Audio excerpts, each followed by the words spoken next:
طبیعیات یعنی physics science کی وہ شاخ ہے جو مادہ اور انرجی کے خواص کے متعلق ہے۔ مادہ کیونکہ ایٹمز اور مالیکیولز پر مشتمل ہوتا ہے۔ یونانیوں نے بہت پہلے ایٹم کا تصور دیا تھا، لیکن ایٹم کے متعلق زیادہ معلومات موجود نہیں تھیں، اور صرف 100 برس پیچھے چلے جائیں تو کوئی نہیں جانتا تھا کہ ایٹم جو ہے اس کو تقسیم بھی کیا جا سکتا ہے۔ ایٹم کو مادے کا سب سے چھوٹا ترین ذرہ کہا جاتا تھا، لیکن اب جو ہی جدید تحقیقات ہوئیں تو ان کے مطابق ایٹم کو نہ صرف تقسیم کیا جا سکتا ہے بلکہ ایٹم سے انرجی کو حاصل بھی کیا جا سکتا ہے۔ ہمیں یہ بات سن کر حیرانگی ہوگی کہ قرآن کریم میں ایٹم کا بھی ذکر موجود ہے، اور 1 صدی ہی پہلے جن باتوں کے متعلق سائنسدان وثوق کے ساتھ کچھ نہیں کہہ سکتے تھے، ان کو علم نہیں تھا، اس کا قرآن کریم میں 1400 برس پہلے ہی ذکر ہو چکا ہے۔ قرآن کریم کی سورہ سبا کی آیت نمبر 3 میں ارشاد ربانی ہے،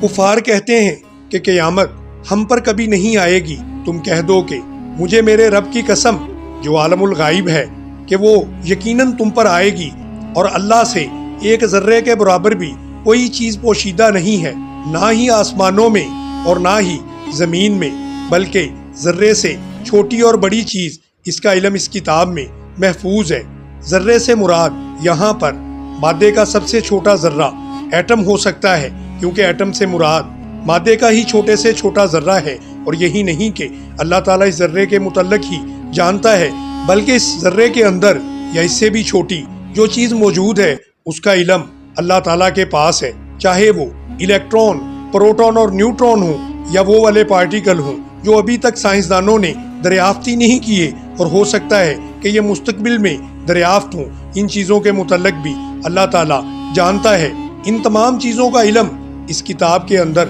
محفوظ کر دیا گیا ہے۔ انسان ترقی کی منازل طے کرتا ہوا آج جس تحقیق پر پہنچا ہے، قرآن مجید میں کوئی 1500 سال پہلے ہی اس بات کا علم موجود ہے۔ یہ تو صرف ایک مثال ہے، قرآن کریم میں ایسی سینکڑوں آیات مقدسہ ہیں جو ہمیں فزکس کے مختلف اصولوں کے متعلق آگاہ کرتی ہیں۔ اگر ہم قرآن کریم کی آفاقی آیات مقدسہ پر غور کریں تو بہت سے کائنات کے رازوں کا پردہ اٹھایا جا سکتا ہے۔ ان آیات میں ہمیں سورج، چاند، ستاروں، پہاڑوں، ہواؤں اور دیگر مظاہر کائنات کا پتہ چلتا ہے۔